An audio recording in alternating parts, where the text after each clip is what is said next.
Socialism is built by the masses, the party makes them conscious. Speech delivered at the plenary session of the Mat District Party Committee February 26, 1972 by Enver Hoxha. Comrades. Some questions of the party that I want to bring up here are not unknown to you. There is the question of some manifestations which, although not a line, must be criticized, must be fought against and must be eliminated. The line of our party is the correct line, the Marxist-Leninist line. However, in the course of its implementation, not only ordinary people but also some cadres who do not understand it properly make mistakes in its implementation. Therefore, we must work to avoid mistakes, whether big or small, or if mistakes are made, we must correct them immediately while they are still small and prevent them from becoming worse. One of the good qualities of our party is that, when it does make mistakes, it recognizes them and takes measures to rectify them. First of all, we must understand well who builds socialism. Lenin teaches us that this is a great question of principle which must be clear to young and old in our country. But even this is not enough, it is important to apply it well in practice. Who builds socialism? Lenin asks. Socialism cannot be established by a minority, by the party. It is established by tens of millions of people, when they learn to do this work themselves. We see our merit in the fact that we are trying to help the masses to get down to this job themselves immediately, and this is something that cannot be learned from books or lectures. Asterisk. V.I. Lenin, Collected Works, Volume 27, page 141. This is what Lenin teaches us and its meaning is clear, but we must try to apply it well in practice. Socialism, then, cannot be built by a minority alone, not even by the party. It is built by the million-strong masses of the people led by the party, whose mission is to make them conscious. Is our party marching on this road or not? Our party has marched and continues to march along this road in the full sense of the word. Our party understood the National Liberation War correctly and therefore did not wage it alone, but with the people. Even after liberation, when the question of the construction of socialism arose, the Communist Party of Albania, by correctly understanding Lenin's theses, did not get down to the work for the construction of socialism only with the communists, but declared that the new society would be built by the Albanian people, therefore it mobilized and led the masses to implement its program. We see this correct line of our party in every field of its activity. Take the work done for the implementation of our 5-year plans, for example. We all know that one after the other these plans were drafted and discussed by the broad masses of the people, while in every case the leadership of the party made a synthesis of the great activity of the communists and the people who had got down to this difficult task, achieving successes and overcoming shortcomings for the construction of socialism in the conditions of our country. Throughout the efforts for the construction of socialism, with each passing year and 5-year plan, the leadership and the whole party have drawn conclusions from all this activity and from all this struggle, have seen where the most advanced experience was, where the mistakes and shortcomings were, where we should concentrate after having completed one 5-year plan, where we should concentrate to map out and implement the next 5-year plan, and what steps we should take for the 5-year plan which we have already begun implementing. In every case, the leadership has given instructions, and this is how it has always acted. These instructions have been discussed with all the masses of the people, analyzing the good and bad aspects, thus educating the masses and encouraging them to make proposals, suggestions, and express opinions as to what should or should not be done, what should be done first and what later, how much production should be increased or reduced in this or that sector, etc. On the basis of the great work, there have been tens of thousands of proposals, questions and discussions, and there have been meetings of workers, agricultural cooperatives, people's councils, executive committees, plenums of the party committees and special meetings of the government and of the central committee of the party. That is how it was in the past, this is how it was during the drafting of the 5th 5-year plan, and this is how it will be during its implementation. As a result of this extensive work, conclusions were reached which assisted in formulating the theses of the 6th Congress and the draft directives of the new 5-year plan, which finally became law after being approved by the People's Assembly. But the struggle for socialist construction during the new 5-year 5-year plan is not merely restricted to the front of the economic construction of the country. This is also interwoven with the great work for all-round political, social, educational, and cultural development and for consolidation of the defense of the country. And the whole of this activity is carried out on a Leninist basis, with the active, militant participation of all the masses of the people. The directives of the Sixth Party Congress have already been taken up everywhere by the communists and the broad non-party masses. Now the question is to put them into practice in a revolutionary way, with the active participation of the people. The working class, the peasantry, and our people's intelligentsia, otherwise they will become meaningless and unable to be realized. The struggle for the implementation of these directives means, at the same time, testing their correctness in practice. This is of particular importance. We cannot proceed from the principle that the directives of the party, because they are the result of all-round work * done with the broad participation of the masses of the people, are all, without exception, faultless, easily carried out and correct for application. During the efforts for the practical implementation of the directives of the 5-year plan we will come up against many kinds of material and non-material difficulties. Because all kinds of difficulties exist, we will come up against various obstacles, because the class struggle still exists, because the new, which always forges ahead, clashes with the old, which tries to impede it, therefore the new and strong strikes the old until it eliminates it. In this clash the most appropriate forms of work for the complete application of the directive should be found. Therefore, it can by no means be said that, since these directives come from the party, everything should be implemented blindly, without effort, without struggle. It would be a great mistake to think that no one will impede them. This would be to deny class struggle, to deny contradictions, difficulties, obstacles and everything else which prevents us from advancing. In life, there are and will continue to be various factors and people who will deliberately or unconsciously obstruct our progress. This necessitates the organization of work for supervision of the implementation of the directives. When we say that the implementation should be supervised, we also imply testing the correctness of the directive itself. In general, the directives of our party have always been correct, because its general line has always been correct. The guarantee of the correctness of its line rests in the tempering in the past, and in revolutionary struggle at present and in the future, while remaining loyal to Marxism-Leninism. In the past our party has experienced a great deal, but on every occasion it has maintained a correct Marxist-Leninist stand, has fought in a revolutionary way, has always triumphed resolutely over the counter-revolutionaries and has worked persistently to overcome every kind of difficulty it has met with. From the outset our party has been a revolutionary party, comprised of revolutionaries. It will continue to experience only victories. It is a revolutionary party at present and will remain so in the future. However, in the course of time, in various party and state directives, decisions and ordinances there have been shortcomings and mistakes, as well as things which have not been correct. Not in the sense that they have changed the correct general line of the party, but that a correct solution has not been found for this or that particular question. In such cases, once the mistake is discovered, measures have been taken to correct it. Therefore, we say that during the control and practice of the party line, which has been worked out to be implemented in this 5-year plan, 2, the correctness of every directive, as always, should be tested in life. The issue must be viewed in the light of the relations between the minority and majority, the party and the people. It is the party which issues the directives, but it is due to the tireless struggle and work of the people, under the leadership of the party, that all blessings have been created and the foundations of socialism have been laid in our country. If we say that all these achievements are the work of the party alone and ignore the people, then we deviate from the correct line and make a mistake.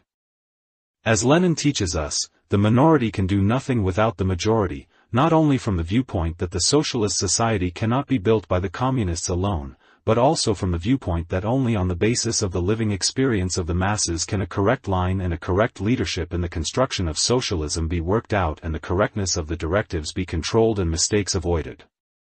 If we say that this control is carried out by the party and state power alone, we are mistaken, but if we say that it is done by the people, and on some occasion even forget to mention the party, we are not mistaken, because the active and decisive role of the party in our society is implicit, for our people are closely connected with the party and at the same time are the best judge of its work. But our party has not made and will not make mistakes in this direction. Nevertheless, there are people who, to hide their mistakes, say and do things which do not comply with the line of the party. The question of how the party understands the construction of socialism is of great importance.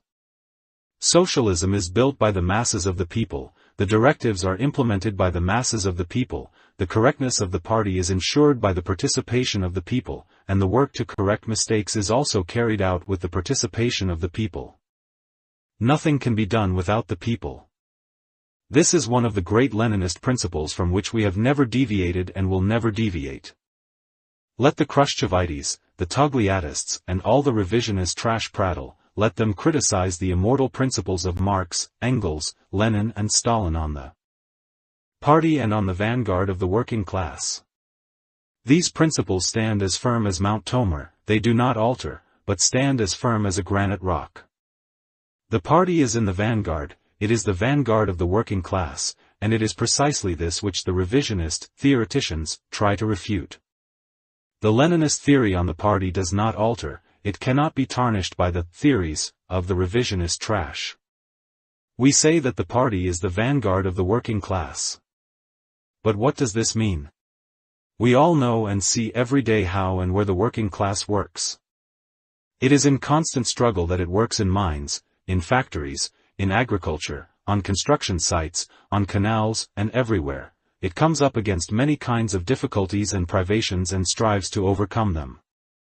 But when all this is happening, where should its vanguard, the party, be? It should by all means be in the forefront of struggle and work, in production. This is the place of honor for the communists, otherwise the party cannot play its vanguard role. Therefore, the party continually requires that the majority of the communists go into production where they should be in the forefront of work and sacrifice and set their example in every direction. We must never forget this, otherwise we deviate from the Leninist line, we become bosses and commanders. It is the duty of the communists to stand as always in the vanguard of that class which works and clashes with difficulties and hardships. This demands that the leadership of the party, of the vanguard of the working class, be ensured where the most difficult fronts of struggle and work are. The question arises, why is it precisely on these fronts that the leadership of the party must be ensured? So as to ensure the accurate implementation of its directives in every detail, that is, the realization of the desires, aims and aspirations of the working class and the peasantry. Can this noble aim be attained when the majority of the communists become officials, or when they are accumulated in offices? By no means. To think and act in this way means to act with the old petty bourgeois mentality, according to which to guarantee the leadership of the party means that the majority of the communists should occupy the key positions and give orders, that the party members should command, while the non-party people should be ordered about. No, in this way the leadership is not guaranteed. The party leadership correctly understands the needs of the apparatuses, but this has nothing in common with inflating the apparatuses of the people's power, of the economic organizations, of the mass organizations, with communists. Therefore, we should not understand and act upon this question, as some people do, by accumulating as many communists as possible in offices, as though this would ensure the leadership of the party and state power. If we bring only communists into the state power or only communists into the mass organizations, and if we act accordingly in the sectors of trade, construction, culture and throughout the various levels of socialist construction, then it is clear that we are not properly abiding by Lenin's teachings on this. Elsewhere, speaking about this great problem of principle, Lenin says, the workers must enter all state institutions, they must control the entire state apparatus, and this must be done by the non-party workers who elect their own representatives to the non-party workers and peasants' conference. We must bring as many workers and peasants as possible into this apparatus. And thus we will stamp out bureaucracy from our institutions. It is essential that the broad non-party masses control all state affairs and learn to govern by themselves. *V. Lenin, Collected Works, Vol. 30, pp. 399-400, Alb. On this question we should bear the future in mind, too, when we reach communism. Then there will be neither party nor state, because the people will govern themselves. To this end, the party should teach the non-party masses of the people, from whom it has emerged, the working class, the peasantry and all the working people, how to govern themselves, as of now. Only by seeing the question in this way can we say that we have correctly grasped the idea that it is the majority that builds socialism, that without the majority the minority can do nothing. We must understand this well, just as we must understand that the leadership of the party is essential, as Lenin teaches us. One dealt with this earlier. How do we stand with this question in our country at present? Do we have a correct ratio everywhere between the communists and the non-party cadres? Is it necessary for almost everyone in our state or administration apparatuses, in the economic or mass organization apparatuses to be communists? Naturally, it is a bit different with the party apparatuses. In general the people employed there are required to be communists. Non-party workers cannot be employed there, except for a limited number.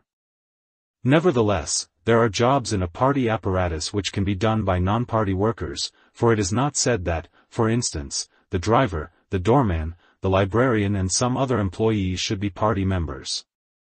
But let me answer the question one posed: how does this question stand in our country? In general it is not bad, but we must recognize that it is not as good as it should be. Therefore, it is up to us to re-examine some questions in this direction. This problem does not only concern our party today. The party has always instructed the communists to throw themselves into the first ranks of the struggle, and after liberation to work where the difficulties are greatest for the construction of socialism and the defense of the victories achieved. In recent years, especially after the measures adopted for the revolutionization of the cadres, exceptionally great work has been done in this direction, and this constitutes one of the greatest merits of our party. The Marxist-Leninists, the sister communist parties in various countries, regard the measures currently adopted by our party to bar the way to the dangerous influence of modern revisionism and right opportunism as something new to Marxism-Leninism. Modern revisionism has caused great regression in the international communist movement. What is this regression, who caused it and how should we confront it? The Party of Labour of Albania stood firm on the Marxist-Leninist principles of the party, on the theories of Marx, Engels, Lenin and Stalin, when they were attacked by the traitors, the modern revisionists. In the difficult conditions that were created for the world communist movement, our party found roads and forms of opposing the enraged attacks of the enemies not only with propaganda, but also through concrete forms of work. All these powerful revolutionary movements that were undertaken in our country, including the movement for sending cadres into production, etc., constitute that contribution which is being spoken of, and which our party is making today. Our party has always regarded and should further regard this problem with caution, because in practice, in life, the Marxist-Leninist teachings are not always and in every case applied as they should be. This will be completely achieved when we have divested ourselves of every petty bourgeois sentiment, of the vestiges of hostile ideologies, when we think and act always as revolutionaries, as the party would have us do. The sending of a communist to production at any time is correct and is in the interest of the party and the people, and when it is seen that he is ready to go and goes without hesitation wherever he is required, in response to the party's call, then we can say that a communist like this is in the vanguard. If the question is seen like this by every party member, this is very positive and indicates that the party and the communists who constitute it are on the correct road. But the party and its members will be on an even more correct road when the communist who works in the administration without being told himself comes up with the proposition to the leadership: "Why keep me here? I cannot stay here where you have appointed me in the administration. I will go and work in the agricultural cooperative." We should shake this man's hand, because he shows that not only has he correctly understood the principle, but also that he is determined to implement it through his own initiative, without being told by someone from above. An engineer acts well when he addresses the party in this way. "There are too many people here in our department, and the papers are smothering me, comrades. One don't want to stay any longer in this office. I don't want to remain in the administration. My place is at the grassroots, so I will go to the railway construction site or to the hydroelectric power station to work as an engineer or master builder." This is a very positive thing for the person and the party. Such examples of readiness are not uncommon among us, but it must be recognized that we have much to do in this direction. In connection with what I have said, I want to give you some figures of the total number of cadres in the central apparatuses. Of the ministries, the communists make up 45.5%, that is, nearly half of the staff. Nevertheless, examining the figures in detail for every department, there are differences. For instance, in the Ministry of Health, about 56.9% of the cadres are communists. Why do we need all these communists there, especially doctors? Wouldn't it be better for the communist doctor to be sent to Makukul, for example, to serve the people, instead of having him sit comfortably at a desk in a ministerial office in Tirana? Other examples. At the apparatus of the State Planning Commission, 50.5% of the cadres are communists, and in the Ministry of Commerce, the communists make up 52.2% of the total.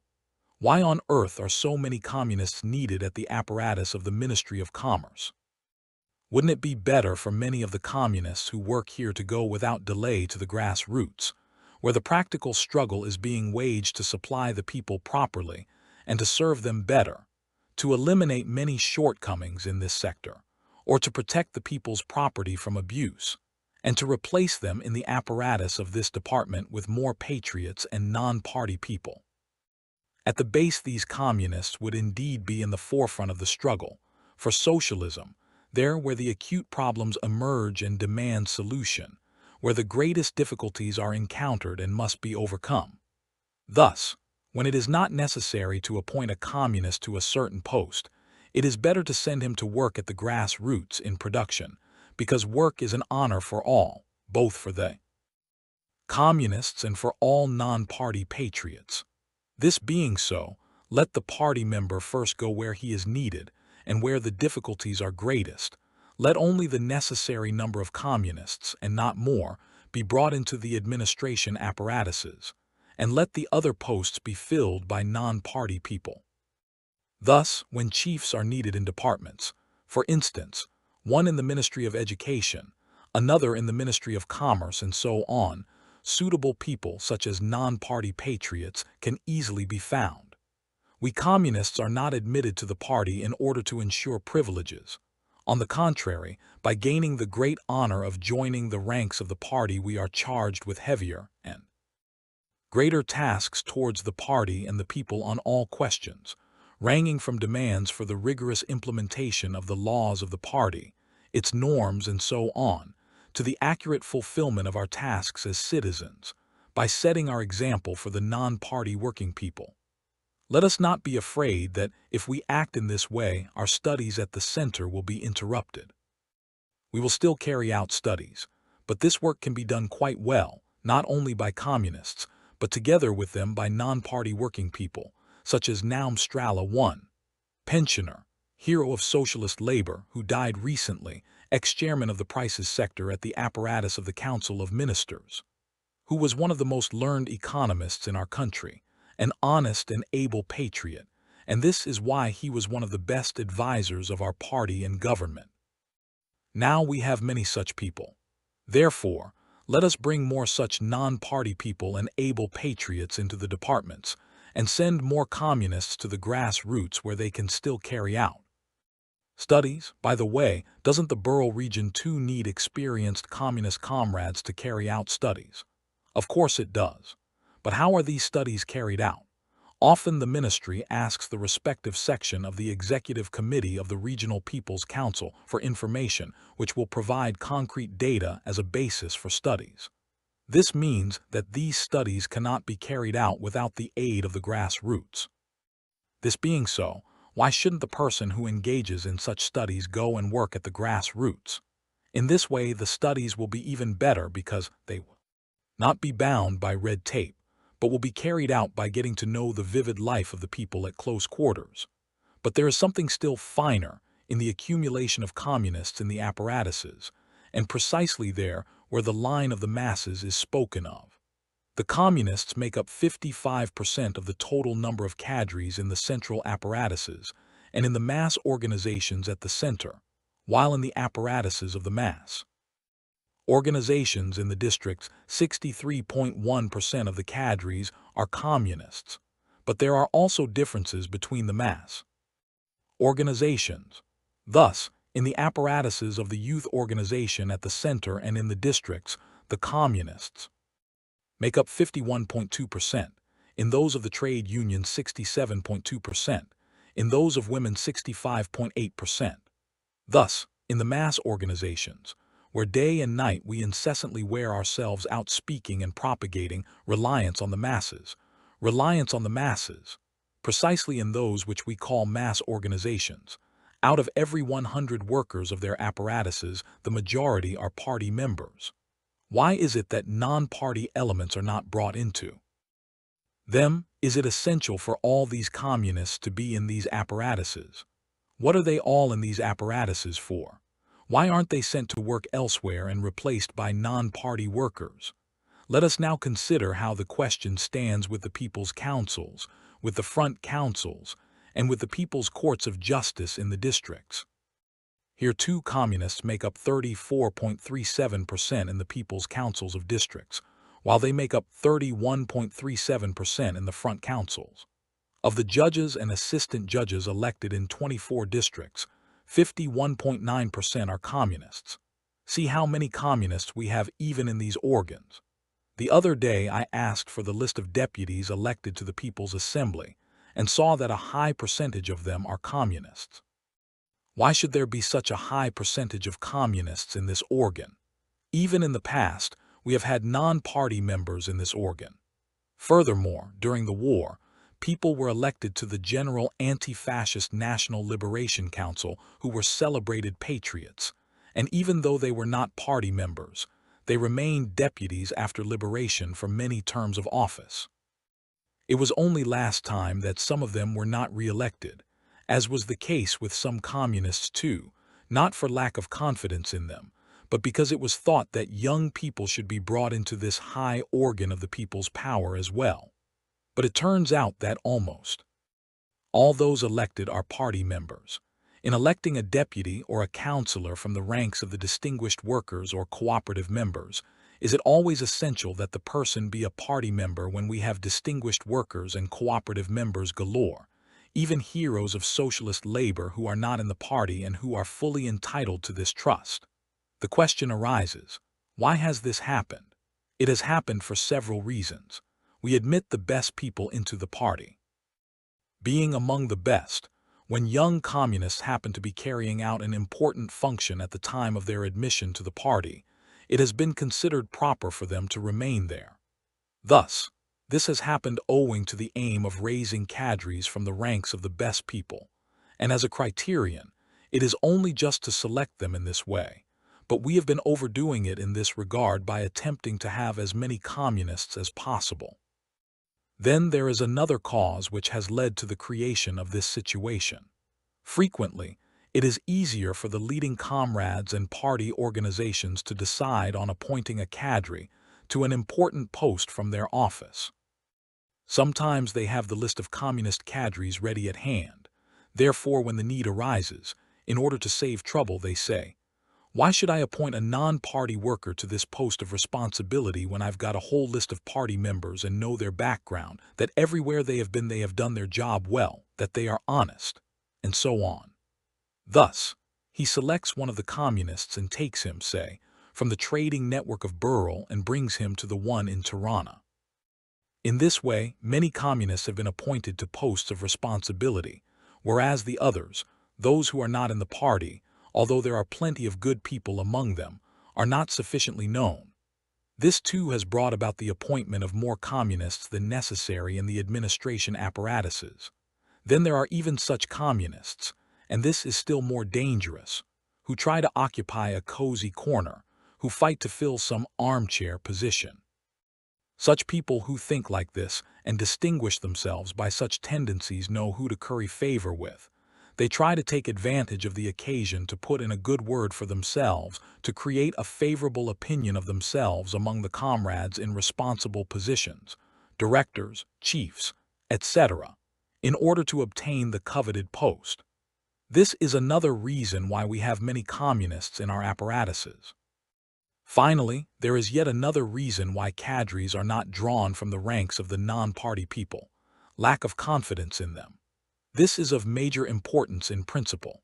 The party must always be maintained as a revolutionary one, be continually safeguarded as a vanguard party, so that it truly puts into practice the Marxist-Leninist principle of getting closer to the people, a principle which it must not only declare, but must also implement concretely and completely into life.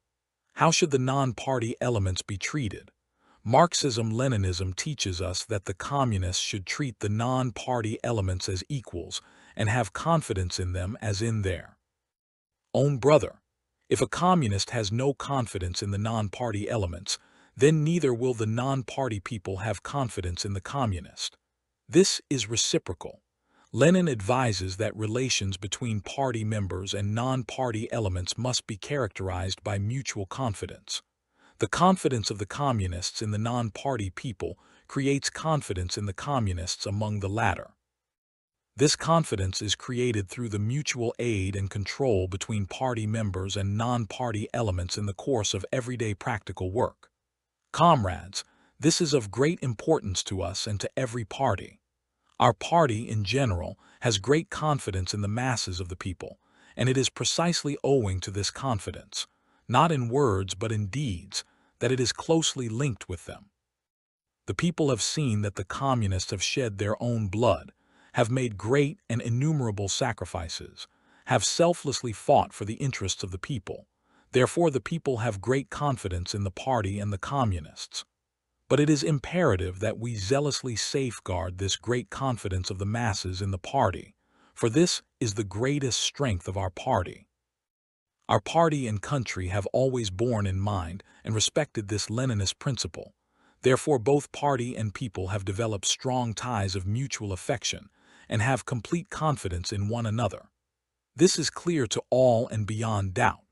The question now is for the party to preserve and further develop this great principle which has already triumphed in our country, in everyday relations, in personal relations and relations of work. The confidence of the communists in the non-party people must be evident in concrete deeds. Indeed, you may be a party member and have a party card in your pocket, but in order to be fully entitled to this card, you must have confidence in those who are not party members, who do not have a party card but who are good people, distinguished workers, honest and endowed with all good qualities. Looking at the issue like this, let us again take up the question of elections. Why should we have confidence only in the person who is a party member and not in another who is not in the party, but who is just as loyal to the people and the party, who, if asked, "Go, throw yourself into the fire," is ready to make any sacrifice at any time for the party? It may be that such a person has not joined the ranks of the party because he lacks some of the qualities of a communist, but he too is determined. He too loyally implements the line. He is, so to say, a non-party Bolshevik. A non-party patriot is ready to go anywhere he is asked, to fulfill any task entrusted to him however difficult, not because he communicates with this or that communist, but because he is convinced that this is the line of the party and that he carries out its instructions due to his love for the party. It can happen that someone might say, "I'm sorry, but I cannot leave town because my wife is not well." In the case of a non-party person, we should turn a blind eye to this and accept his request without losing our confidence in him. But we should act differently towards a communist. When he says, "I cannot leave town for the countryside because my wife is ill," he should be told, "Come now, get down to your task immediately. In the countryside too there are sick women, there too they give birth to children, there too, as much as anywhere else, there are people suffering from rheumatism or other diseases. And besides, what is the hospital for? When someone is sick he should be sent there. Is it only in Tirana and in other big towns that there are sick people like this? Aren't there such people in the highlands? What do they do? We should be severe with such excuses in a communist, because the communist, as the party teaches us, should be the first to make sacrifices and the last to claim favors. The question is that faith in the masses of the people must be tested and strengthened in life, in practice. This is a great characteristic feature of our party, and it must be safeguarded, further developed, and efforts made to win over every single person, just as drops of water make up a river. All this great love between the party and the people has been created due to the blood that has been shed. The communists were shot and sacrificed for the people, who have seen for themselves that they are their own sons and daughters, their best people. Therefore this confidence should be mutually safeguarded and developed. The question, then, does not consist only in the problem of the number of non-party people elected to the councils at all stages and levels, but also in the way we utilize them and activate them in getting down to the tasks they have been entrusted with by the people. Because, not only do we elect few non-party people to these organs, but even when we do elect them, we do not always activate them as much as we should. I was pleased with the contribution of Comrade Nika Treska, head of the Executive Committee of the People's Council in the town of Burrell, when she spoke of the good contacts there between the councillors and the masses of their electors, in order to solve their problems together with the people. This is precisely the correct road the party requires us to follow. This is how we must always act. Nevertheless, it is known that we do not activate the deputies, the members of the regional people's councils, or the members of the people's councils of the villages as much as we should, and in the way we should. And we make a great mistake in not activating them in the affairs of governing the state and controlling the economy. These are hundreds and thousands of the best people. Therefore, in the first place, they must learn how to govern the state and the economy, and we must teach them to maintain close ties with the masses who have elected them, and to bring the voice, remarks, and proposals of the masses to the councils, to bring the truth as it exists, without disguising it, without opportunism. Certainly, there are employees of the administration who are honest, but we cannot say that all employees at the administration apparatuses are the same. It is a fact that there are opportunists among them, that there are others who seek to guard their posts, who curry favor with their superiors, and when they do not carry out their tasks, try to conceal it. Whereas, when the councillor, in the capacity of one elected by the people, maintains close ties with the masses, he brings the voice of the masses to the council. But do the councillors have any powers? Yes, they do, and many at that. Then why don't we give them these powers in practice? We have said many times how the councillors should act, but it should be recognized openly that we do not activate them as much as we should. We have more faith in the people of the apparatuses than in the councillors who are elected from the masses of the people. This has resulted in the apparatuses of the executive committees of the district people's councils being excessively inflated with appointed people, especially at present under the pretext of the extension of powers. Thus, at present, there are from 121 people in the apparatuses of the executive committees of the district people's councils, or as many as there were in the ministries at the time when we made the trimming at the end of 1965, while in the agricultural section of the executive committee of the district alone there are 15 to 20 people, in that of education about 20 people, the same with the trade sector, etc., etc. The chairman of the executive committee, the chief of the section, or even the district party secretary, think, since we have filled these apparatuses with so many people, what do we need these councillors for?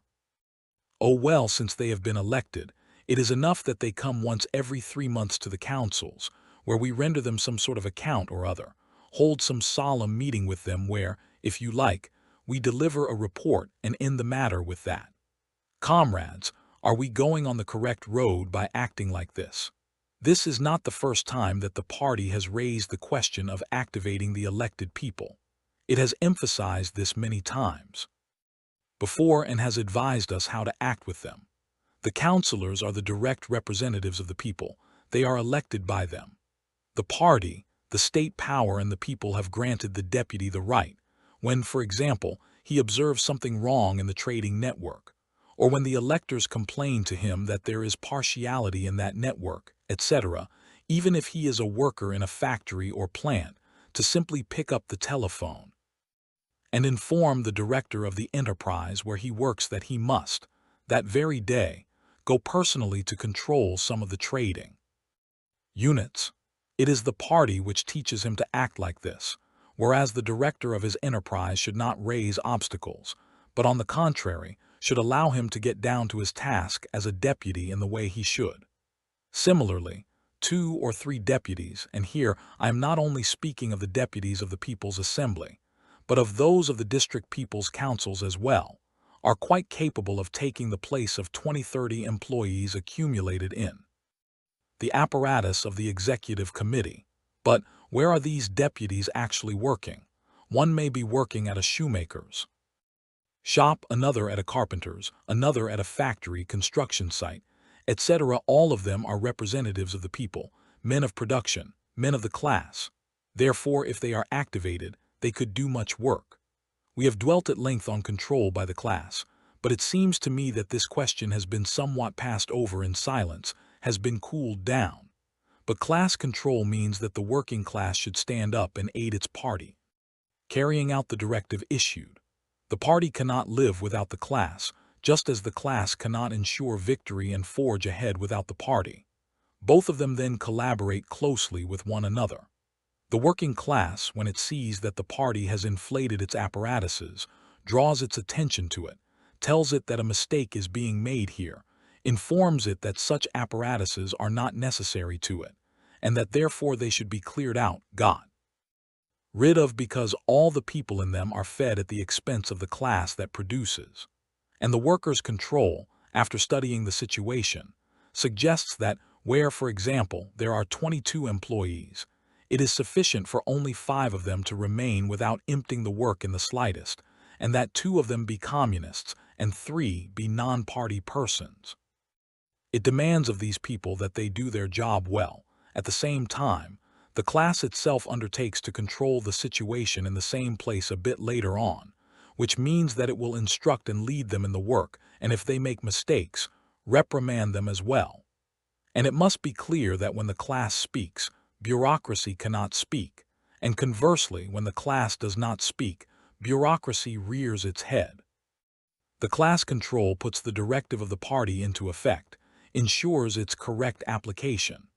All the improper excuses and pretexts that some people have on the tip of their tongue in order to dodge going from the center to the districts, from the town to the countryside because their household would be ruined, because their son or daughter is at school, etc., etc., will be smashed to smithereens in front of this control.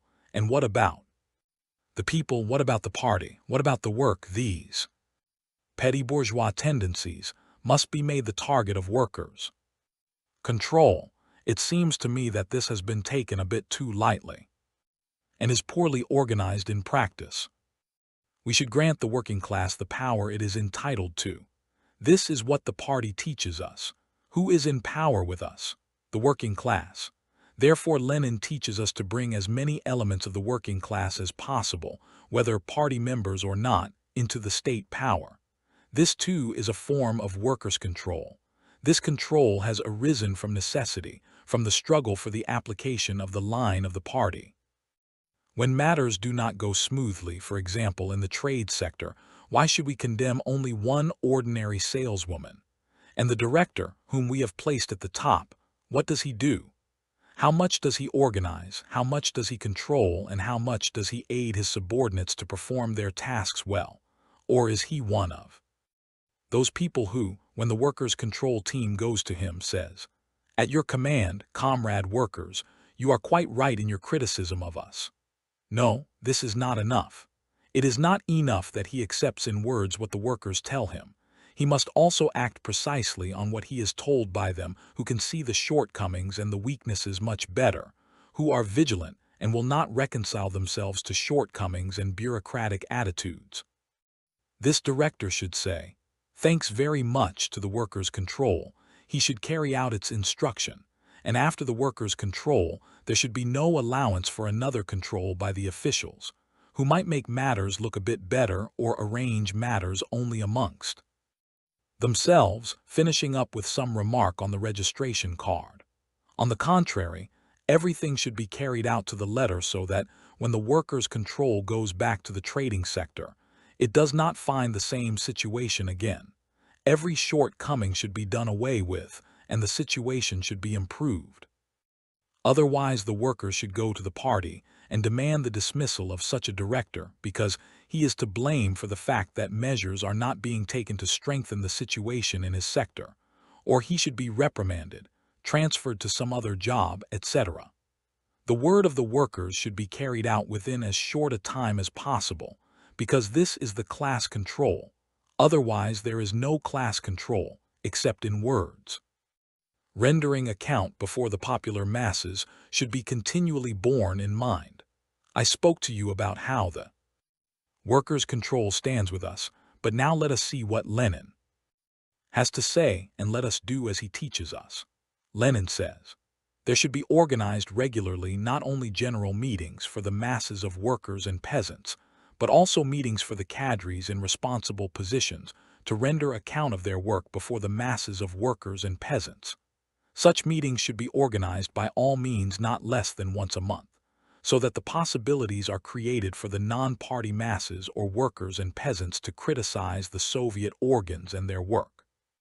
Account should be rendered not only by the communists, but by all cadres as well at all posts of responsibility, in the first place at the organs of trade and people's economy. V.I. Lenin, Collected Works, Vol. 43, p. 253, 5th Rus. Ed. 1973. But do we act on the instructions of Lenin? No, we do not act completely in this way. On the contrary, in order to save time, we have created some forms of work, thinking that these help it along and the work gets done. Thus, the general meeting of the cooperative, when it is all boiled down, is a mere formality, and we are satisfied that in its place we have the representative body and the meeting of the assembly. But we must not forget that the representative body could go astray or fall in line with the chairman's opinion. There could even be people appointed to it who curry favor and follow this or that party secretary. Among them there could be some 3 or 4 persons who get on familiar terms with those in the leadership, etc. Therefore, it is better to render account before all the masses of the cooperative members, and to teach them, as Lenin instructs, to open their mouths. The correctness or incorrectness of the leadership is judged by the masses, and the leadership is responsible to the masses for what it does. The existing forms leave room for those in positions of raised possibility to feather their own nests, some even thinking they can get away with it with the district first secretary of the party knowing about it. This makes it essential that every communist, whether he is responsible for supplies, a salesman, a worker of the municipal services, or whatever, render account for his work, say, once a month to the masses of the people. Thus this creates the possibility for the masses to express their opinion on how they are being served, supplied, treated, what they think of this or that person, to judge those in positions of responsibility when they are at fault, and even to give their opinion on whether or not they should be kept on in their position, and to dismiss them from it when they go on making mistakes and fail to correct themselves.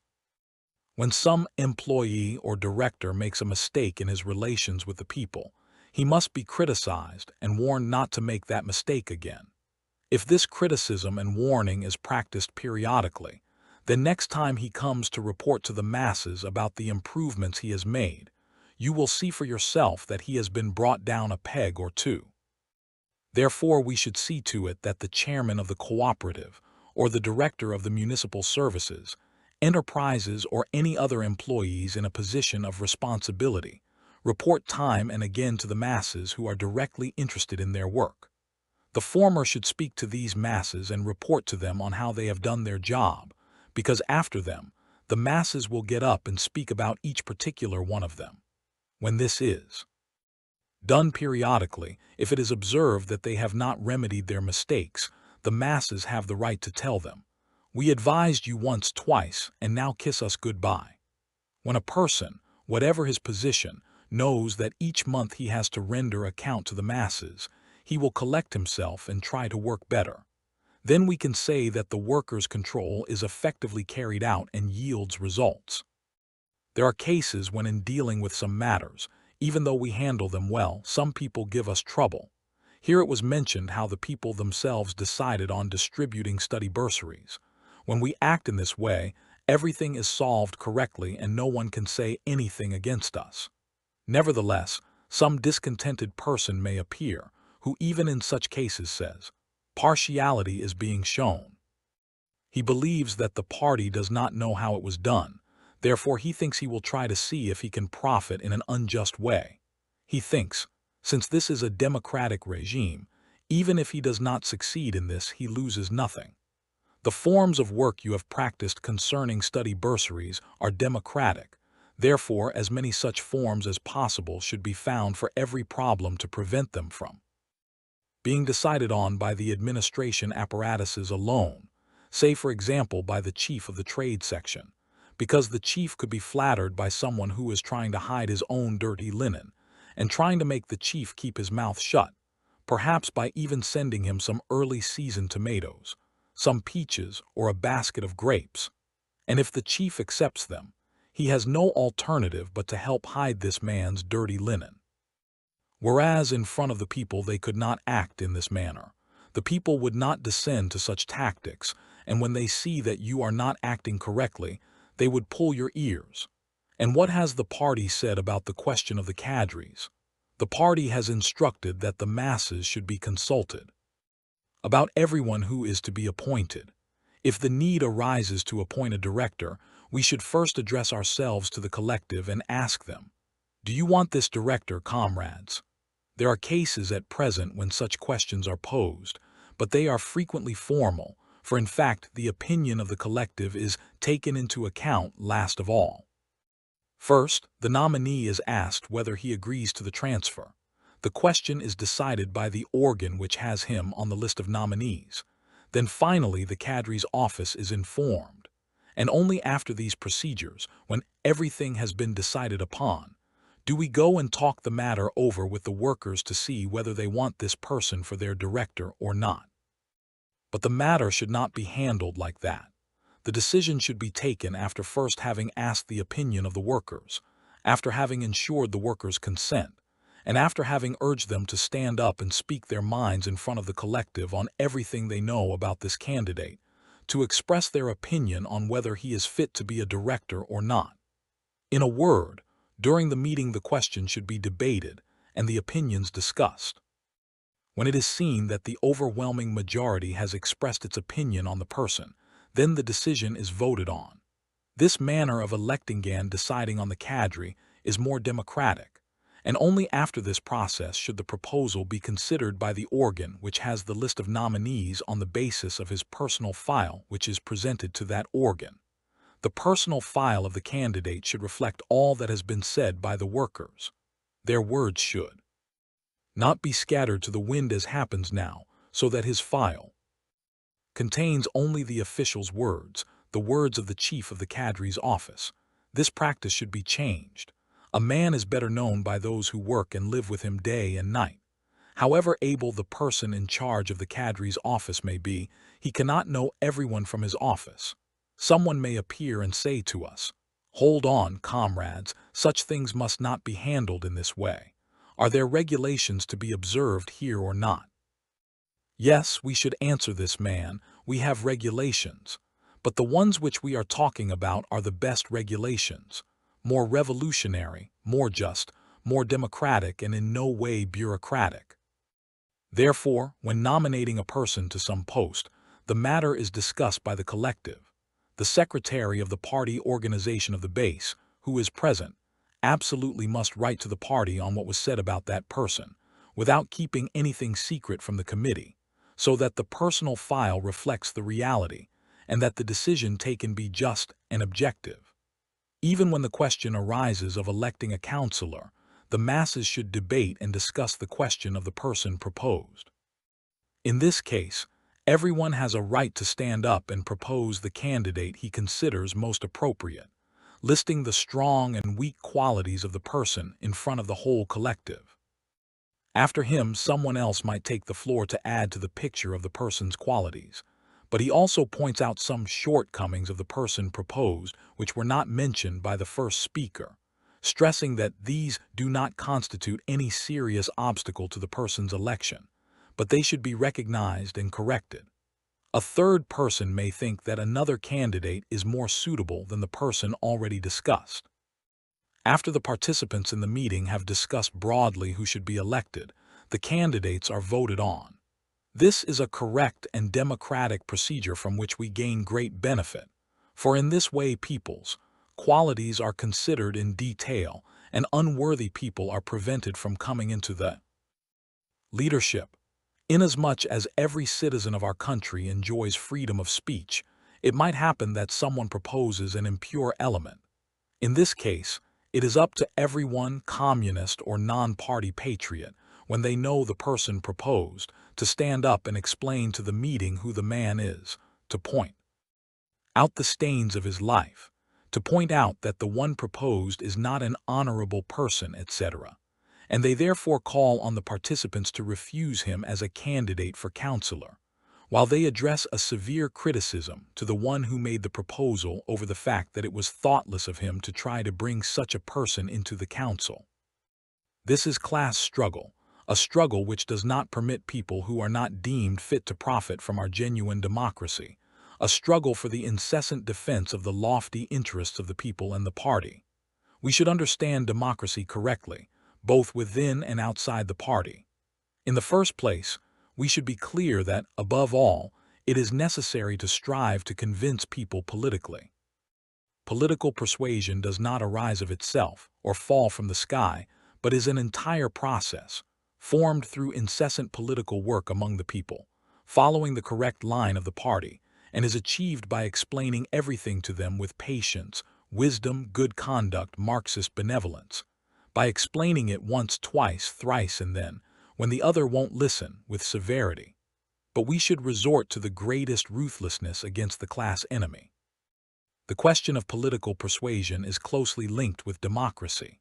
If we really seek democracy, we should make efforts to convince people politically. Otherwise, we will be forced to resort to violence, which the party does not permit, for it pursues the road of convincing the people, the road of democracy. In this regard, there are some people who try to capitalize on our true democracy and attempt to profit from it for their own narrow interests or in order to satisfy their own personal whims. Someone who is a worker even has written, asking me to take measures against the team leader of his workshop, because one day, on coming to work, the team leader did not wish him good morning, and on this account he put up a hash poster against the team leader. This worker is not satisfied at this, but complains to me that measures have not been taken against the team leader. It seems that this man is out of his senses. Even if the team leader did not greet him, what's wrong with that? Maybe the team leader had something on his mind at that time, and how could we punish our men for such a trill? But the fact is that in our ranks there are such people as this worker, with pronounced petty bourgeois vestiges in their minds who go beyond the limit. Instead of addressing himself to the team leader as a comrade would, such a man as this will take revenge. He should kindly inquire why the other did not greet him, clear up the matter with him, do away with every dissatisfaction and strengthen the ties of friendship with him. Instead, he leaves no stone unturned, even addressing himself to me through a letter. Comrades, this means to abuse the correct democratic forms of our social order. In this aspect, we should also be very careful in defending our legality, which is a just Marxist-Leninist legality. Naturally, this too should be understood and implemented well. In our country, legality has been put on the right road. Our laws are in the interest of the people and are drafted with the participation of the people. In the course of the struggle we wage for the implementation of our laws, we strive to educate the people, to protect them from making mistakes, from the evils of the past, from the old vestiges. Despite this, it is observed that a series of crimes are committed in our country, especially to the detriment of socialist property. Therefore, in this regard, great ideopolitical work should be done by the party, the youth, the parents, etc. Special concern should be shown for the young people, especially in the large towns, where some unpleasant manifestations occur, such as pickpocketing, etc., whereas the matter is somewhat different in the countryside. However, we should exert our efforts everywhere to instill a conscious discipline, especially among our youth, without in any way permitting liberalism and anarchy, which we should fight against. What I have mentioned should be carried out thus, for, as I said, the apparatuses should not obstruct but should assist. We should fight against those people in the apparatuses who create bureaucracy, who do not allow people to speak their minds openly, to criticize those who commit mistakes and offenses. Bureaucratism impedes and distorts real information as well. The real information which the leadership needs does not come frequently enough to the Central Committee. What sort of information do we need at the center? The bureaucratic and formal aspect of the question that tells you nothing. No, we want neither bureaucracy nor formalism. On the contrary, we fight against them, but the evil is that neither does the party committee receive information from below about those problems worrying the grassroots organizations. The party committee needs to know and is greatly interested to know, for example, what is the response of the party organization at the Socialism cooperative to this or that problem? How does it wage its internal struggle? Are there discussions, criticism and self-criticism, or not, etc. when a problem is considered? Someone over there agrees on a certain question, another may not agree, etc. Someone asks why it was done this way, for it would have been better to do it some other more profitable way. Someone else says why it was done that way, etc., etc. What does the district party committee get out of all this debate? It is often only formally informed that the meeting of the party organization at Socialism was held at the fixed time, that this and that problem were taken up for consideration, and that these results were achieved. 1, 2, 3, 4, 5. But nothing is mentioned about the proceedings of the meeting, what viewpoints were expressed there, etc. No, comrades, I think the party committee would be greatly interested to know, concretely, how the discussions on the problem considered developed at this meeting of the Socialism organization. When one raised this question, another criticized so-and-so, because he had not acted this or that way. Then 2 others took the floor to oppose him and pointed out to him that he did not proceed from a correct party position in his criticism. On the contrary, he should have criticized the person for another problem, and not for the one which he stressed.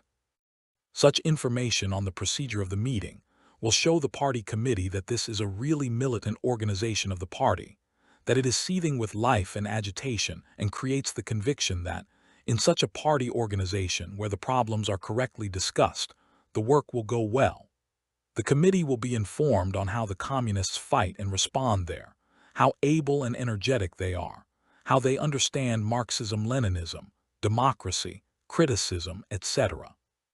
Comrades, this is what the entire struggle of our party for the preservation of its concrete line entails, and it is on this struggle, waged in the course of its activity, that the organization should rely when the time comes to hold the elections to the party to receive information from below about those problems worrying the grassroots organizations.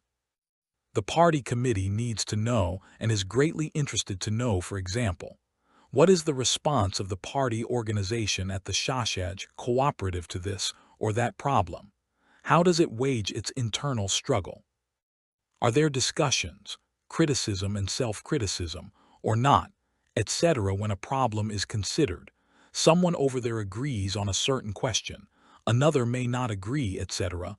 Someone asks why it was done this way, for it would have been better to do it some other more profitable way.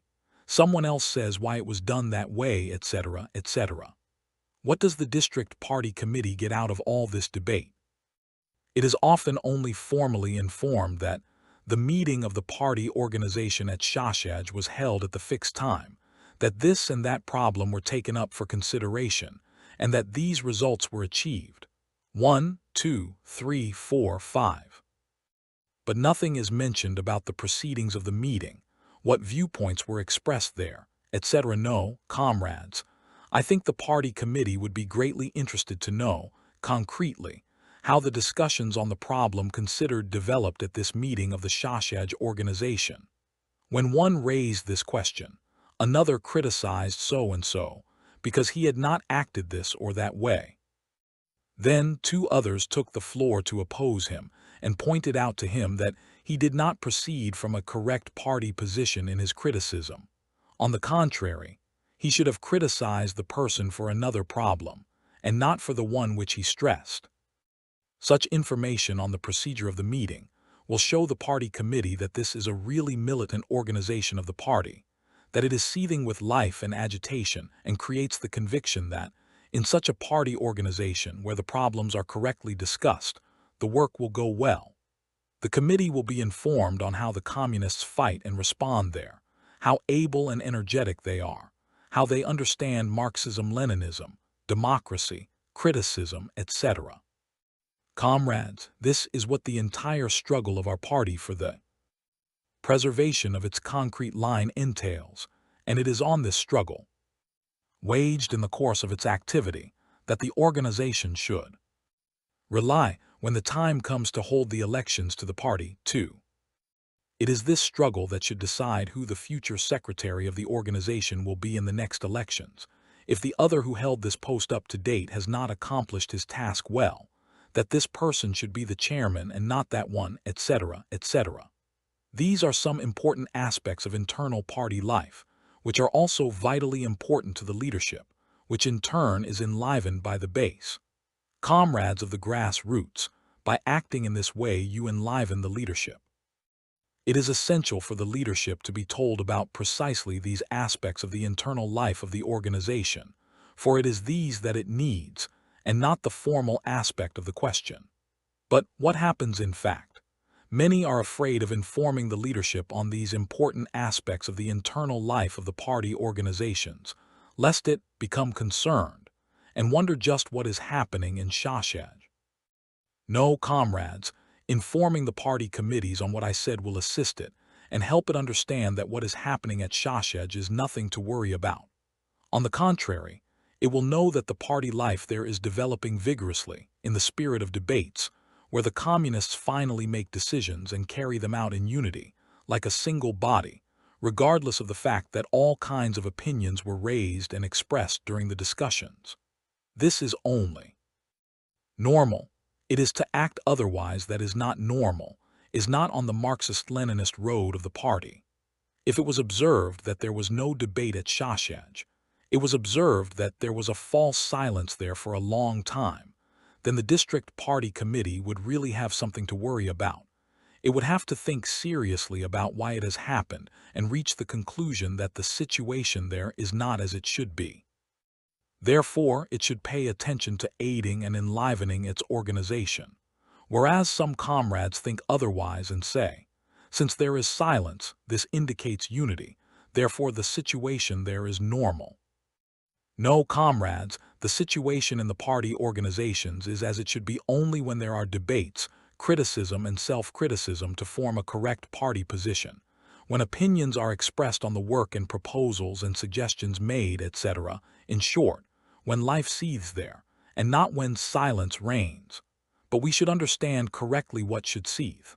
Let everything seethe within the organization. Even if someone comes up in opposition to the line of the party, let him oppose it, let him express his viewpoints in front of the communists. This is better for the party, because then it knows who it has to deal with. It is better that a man speaks out what he has on his mind than to keep it inside. In such a case, when someone opposes the line of the party, the rest, those who are determined to defend this line, will put themselves against him and explain matters to him or show him his place. This depends on the concrete case. Therefore, the struggle within the party is vital. We should never forget this, comrades, for it is of extraordinary importance. Why do I say these things? I mention these because we must make our party ever more militant, not lethargic, not obedient to some persons, but obedient to the party's general directives, obedient to the theory of Marxism-Leninism, which it should understand, assimilate, and fight to the bitter end to have implemented in practice. for they are the foundations of the party. This means that the party must be militant, because otherwise, evil may befall it, things may get so much worse that it might come to confront the class. Listen to what Stalin has to say in connection with this. What happens if the party itself begins in this or that way to confront the class, by infringing upon the basis of the correct relations with the class, by infringing on the basis of mutual confidence? Generally speaking, are such cases possible? Yes, they are. They are possible. When the party begins to prop up the prestige it enjoys with the masses not by means of its work, and the confidence of the masses, but by means of its unlimited rights. 2. When the policy of the party is overtly wrong, and it does not want to re-examine and correct its mistake. 3. When the policy of the party is just on the whole, but the masses are not yet ready to grasp it, and the party does not want or does not know how to wait, so as to enable the masses to become convinced of the correctness of the policy of the party through their own experience, and attempts to impose it on masses. J. V. Stalin Works Vol. XPP 4849 Alb. Ed. Allow me to make a small comment on this quotation. The party has some rights, but it does not have unlimited rights over everything. It cannot act at will. The party has the right to do what the people want, what the class wants, what the laws permit, what its Marxist-Leninist line permits. Beyond these, it has no right to act. If it goes beyond these confines, then the party, the communists, embark on the wrong road. The Bolshevik Party in Lenin's time did not make mistakes. At the time when Stalin was at the head of the Central Committee, some distortions were made by bureaucrats, but the fundamental principles of the general line of the party remained intact.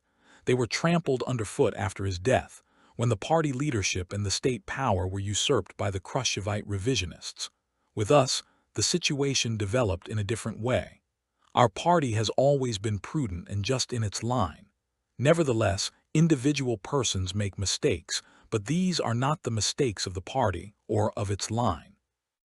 Thus, for example, at a United Agricultural Cooperative in Tirana, the secretary of the party organization of the base gives an order to search all peasants' houses without exception to find out who had stolen a certain amount of olives from the cooperative.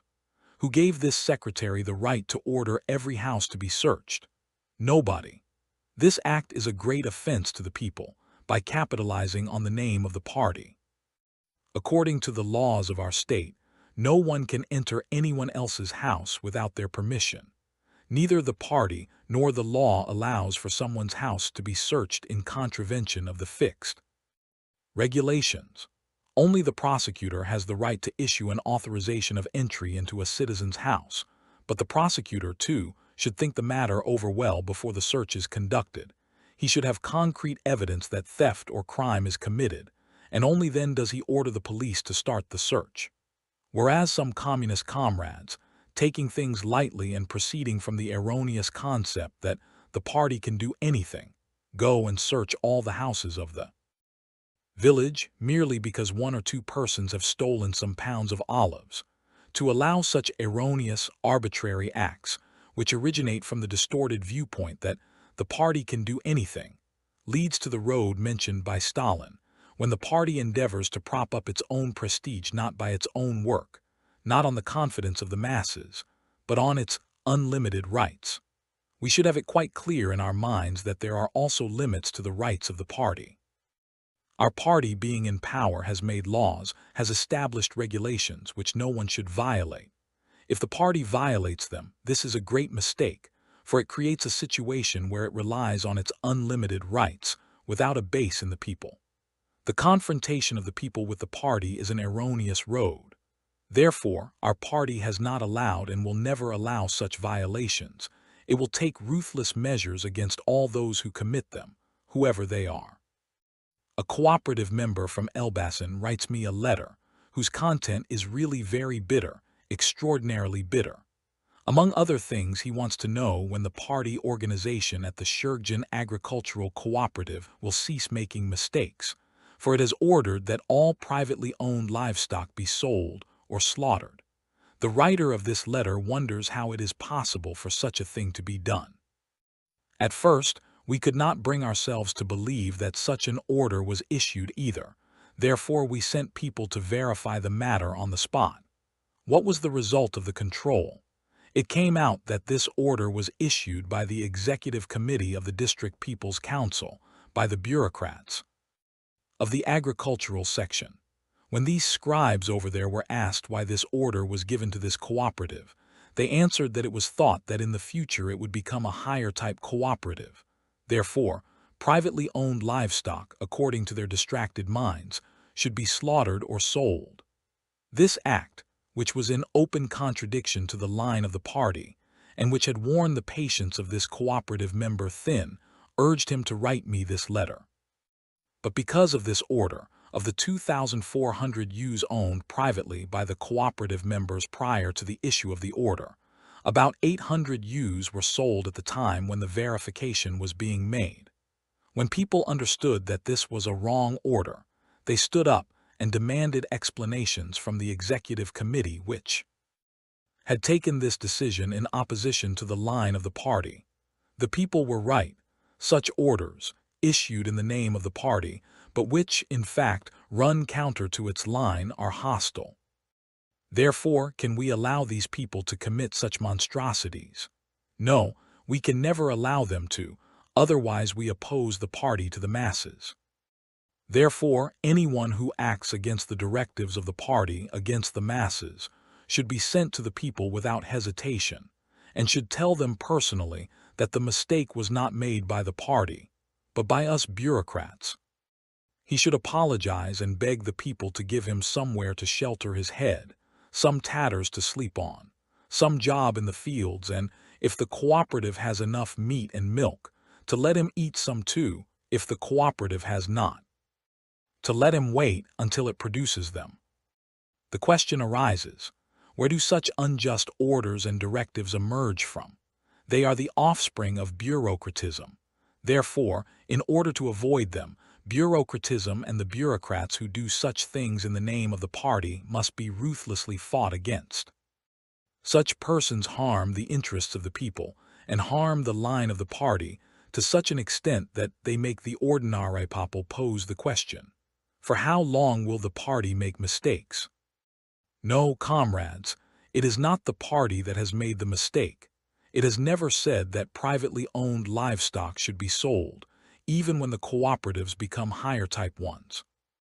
A directive has been issued that the number of goats be reduced, but this, too, should be thoughtfully carried out.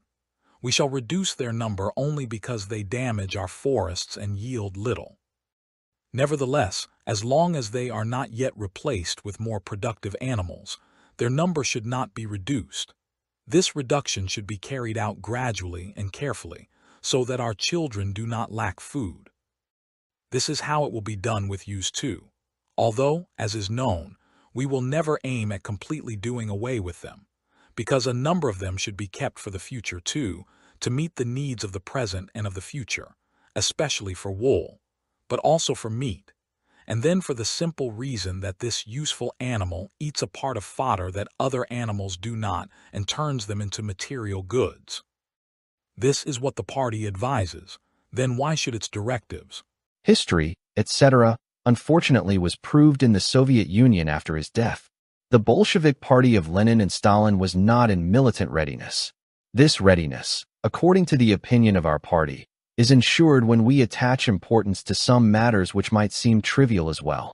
In this regard, we should always be vigilant.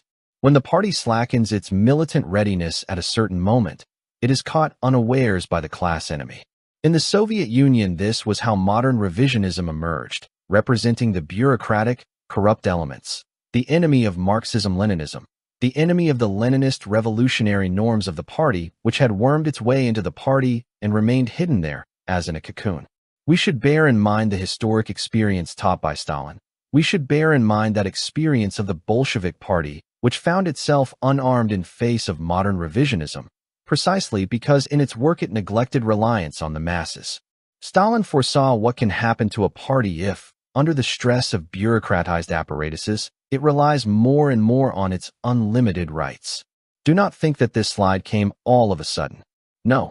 Here we have to deal with an entire process, a regressive process, when under the guise of its great authority the revolutionary norms of the party are distorted, bureaucratized, and become sclerosed, as happens to the blood vessels of old people, in whom sclerosis can cause not only serious disorders, but also sudden paralysis.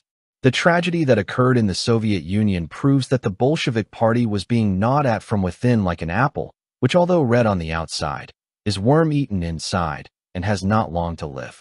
The worm that ate the Bolshevik Party from within was bureaucratism.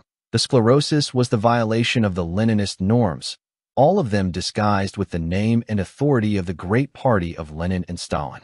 The people who begin to embark on this regressive, degenerating process endeavor to exploit the prestige of the party for their own interests, to raise its name high through hypocrisy.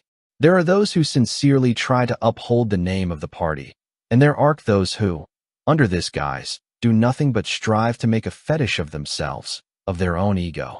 There are some of the latter kind here and there who, charged with party work, are always talking about the party. Why do they do this? They do this to add to their own importance. They stick their chest out to show that they are the envoys of the party, to imply that you should weigh your words well when speaking to them. You should listen to what they say and do as they tell you. These are bad, anti-revolutionary stands and are maintained by the bureaucrats. These people are inclined, in general, to minimize their own faults, to make them as small as possible, and, possibly, even to cover them up so that they will not be questioned. But who do they conceal these faults from? From those who strive to be faultless, who try to spot the mistakes and denounce them, who criticize and take measures to correct them without delay. It is precisely these people that such bureaucrats are afraid of. The line of the party is the line of the working class. It reflects its aspirations and efforts for the realization of the tasks, common struggle, and work. In actual life, this line is still better understood, formed, tempered, and tested by the party itself, by the class, and by the masses. Whoever separates these factors from one another slips and deviates from the line. The people who slip tend precisely towards separating these factors. They try to hide themselves from the party control, from its norms and regulations. They aim at hiding themselves behind the authority of the party, and they stick their chest out boasting, "I'm the authority."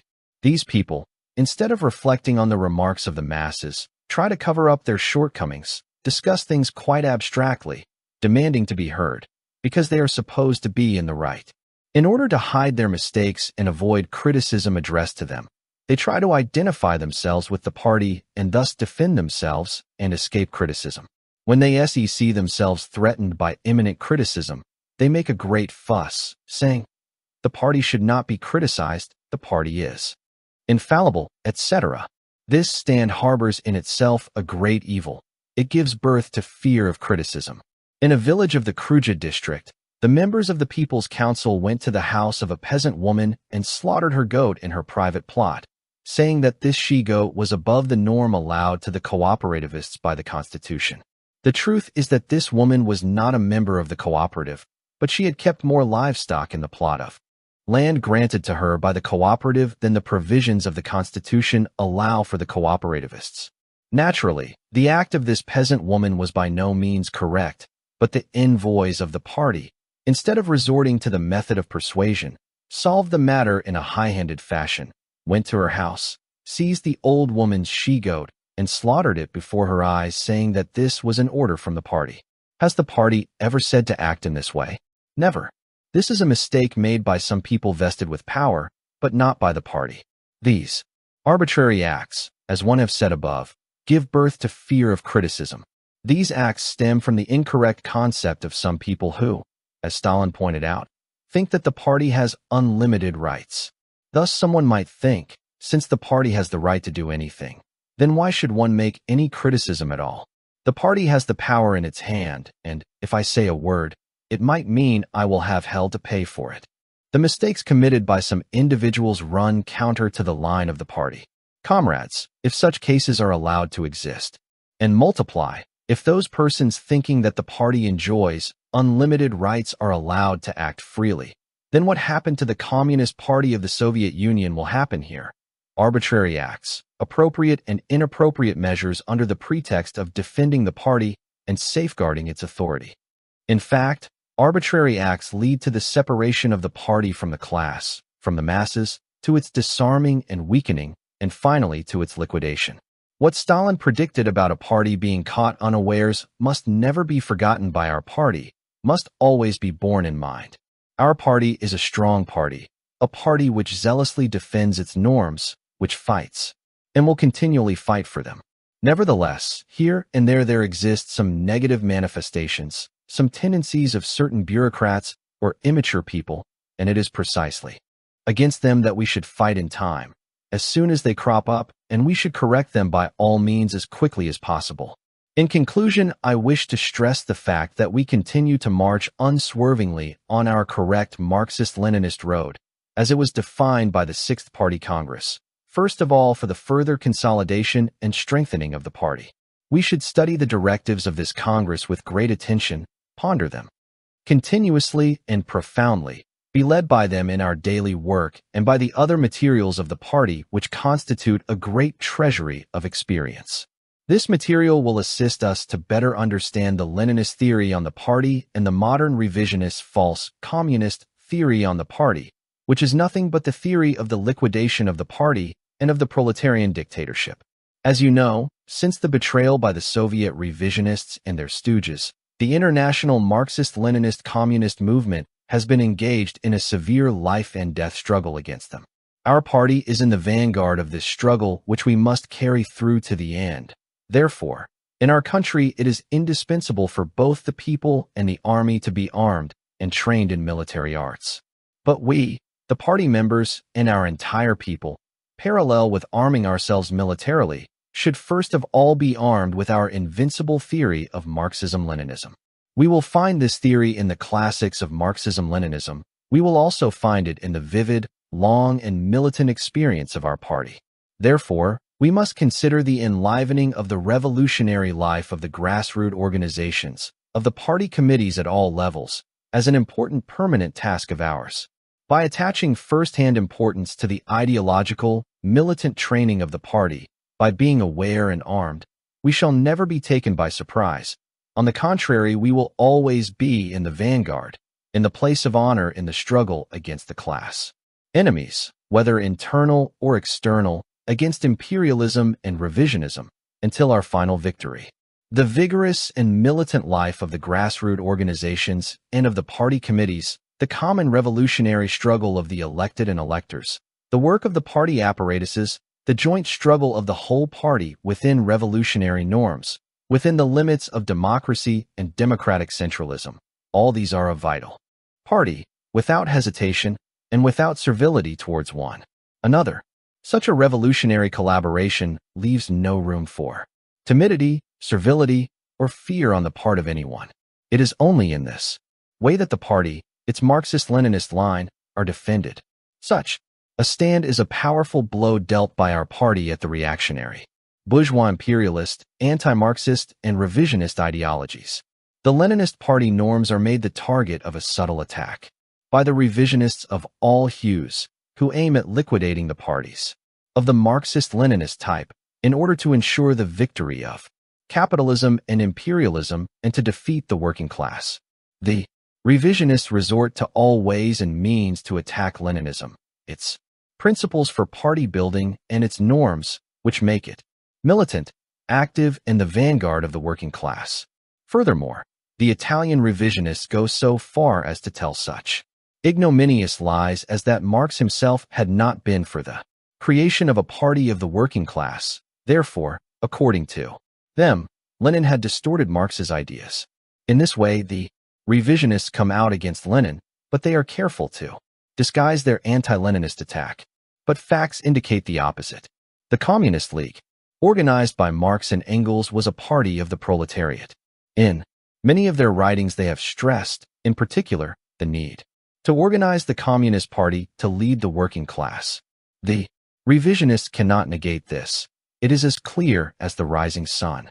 On the other hand, the revisionists say that Lenin has not only deviated from the ideas of Marx, but that he has also distorted them, thus opening the way for the emergence of bureaucracy, etc., etc., and they make precisely the same accusation against Stalin too. All of us know the history of the Bolshevik Party and the Leninist theory on the party, on its principles, on democratic centralism in the party, on discipline and all other norms, without which a true Marxist-Leninist party cannot exist.